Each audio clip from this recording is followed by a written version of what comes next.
Vivant, il faut dire je t'aime. Il faut dire je t'aime à tous ceux qu'on aime quand tu seras vivant. Vivant, il faut dire je t'aime à tous ceux qu'on aime quand il en est temps, encore temps. Quand je pense à ma mère, faites un coucou à vos mères, faites un coucou à tous ceux-là que vous aimez.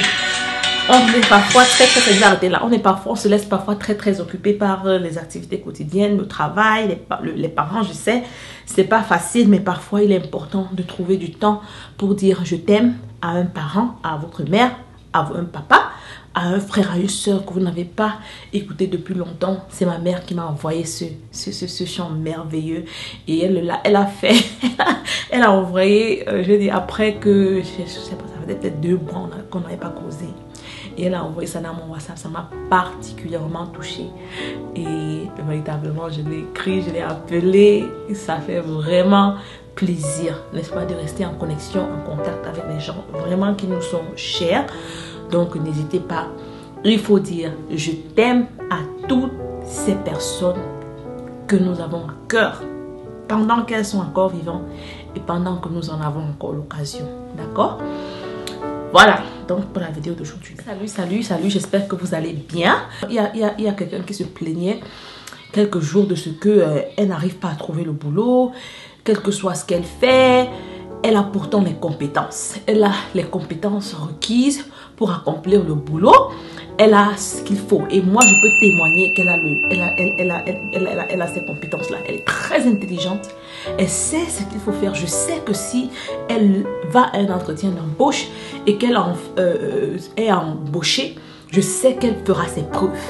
Mais pourquoi est-ce qu'elle n'arrive pas à trouver le boulot? Pourquoi? Et beaucoup d'entre vous sont dans la même situation. Vous avez postulé pour des demandes d'emploi ici et là, mais vous n'êtes pas embauché. Écoutez, cela peut être dû à beaucoup de choses. On ne peut pas tout expliquer. Mais j'ai l'impression qu'il y a un aspect que beaucoup d'entre nous ignorent souvent. Et ça, c'est l'aspect physique. On nous a appris dès le bas âge, surtout dans le contexte où on a grandi. On nous a dit ce qui est important, ce n'est pas trop le physique, ok? C'est d'abord ce que tu as dans la tête. Et je crois pour ma part que c'est vrai. Mais alors que je grandissais, quand j'ai commencé à naviguer la vie professionnelle, lorsque je suis entrée dans la vie professionnelle, j'ai compris que ce n'est pas seulement ce que tu connais. Tes connaissances, ta compétence vaudra peut-être pour 60%. Le reste, ça dit que comptera peut-être pour 60% dans ta réussite. Ok, ça va compter pour 60% dans la décision peut-être de ton employeur, de l'employeur de t'embaucher. Mais le reste dépend de beaucoup d'autres choses. Il y a beaucoup d'autres choses qui entrent en jeu. Ta façon de te présenter physiquement compte. La maturité n'est pas seulement intellectuelle ou alors, je veux dire quoi, spirituelle, émotionnelle, c'est vrai. La maturité est aussi physique. Est-ce que tu te nourris bien? Est-ce que tu sais t'habiller? Est-ce que tu sais te peigner? Tu te lèves un matin, tu sors, tu dis que tu vas chercher le boulot, mais tu es là avec une chemise là qui t'arrive au nombril. Si tu es un homme, franchement, tu es là avec une chemise sale, tes aisselles sont couvertes de sueur. Tu ne peux pas, tu ne connais pas utiliser un déodorant. Tu ne sais pas ce que c'est que le parfum. Tu n'as pas un parfum, tu ne connais pas te parfumer. Tes cheveux ne sont pas peignés. Tu te présentes dans un bureau demandant qu'on t'embauche parce que tu as le diplôme. Oui, tu as le diplôme. Mais franchement, rien qu'à cause de l'odeur que tu vas dégager dans ce bureau au moment où tu vas te présenter, on va te dire de rentrer chez toi. Rentre chez toi. Qui va t'appeler? Qui va embaucher quelqu'un qui va faire sentir... Parce qu'on sait que si on t'embauche, on va te faire asseoir dans ce bureau pendant toute la journée. Et on sait comment le bureau va sentir une fois qu'on te met dans ce bureau. Ok? Vous croyez que c'est pour rien que quand on veut embaucher les secrétaires? Parce que la secrétaire, c'est la face de l'entreprise. La secrétaire doit être en pointe, comme on dit. Pas d'erreur. Tu dois être propre, bien mise physiquement. Tes habits doivent être repassés. Ta coiffure doit être top. Ton maquillage doit être on point. Sans erreur. D'accord? Parfois, il n'y a que des petits détails comme ça qu'on oublie. Ça, c'est ce qu'on appelle les soft skills, les petits détails. Une autre chose, c'est que par exemple, vous arrivez à l'entreprise et vous êtes comme un bâton. C'est-à-dire que vous êtes comme... C'est-à-dire que vous n'êtes pas relax. C'est-à-dire que vous n'êtes pas le genre de personne. Parfois, l'humour, rien que la capacité à créer la bonne humeur dans la salle. Parce que c'est une conversation, en fait, que vous avez avec votre employeur.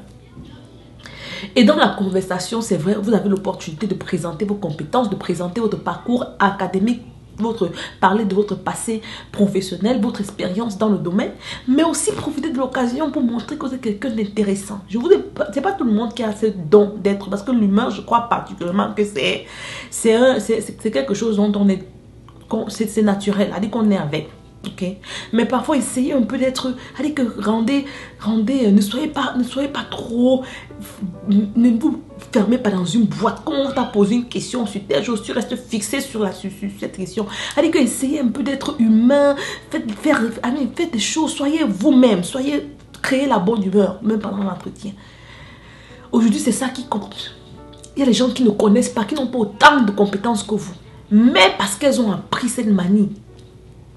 On appelle ça le customer service en France, en anglais. Le customer service, la capacité à faire que les gens qui vous entourent, qui travaillent avec vous, se sentent bien. Ça, c'est le customer service. Travaillez ça dans vos vies. Et aussi, soignez votre physique. Quelqu'un a dit que, et ça c'est un truc en anglais, people see you before they see what you have in you. Les gens voient votre physique avant de voir ce que vous avez à l'intérieur. Il dit que les gens, vous allez vous présenter. Il dit qu'ils ne vont même pas chercher à vous écouter. Rien que seulement ce qu'ils voient là, le physique, on appelle ça la première impression. First impressions. First impressions matters. It matters. Il dit que dès que le premier coup d'œil, paf, il y a des gens comme ça, ils sont vides, ils n'ont pas vos compétences. Mais rien que l'aspect, je vais dire quoi,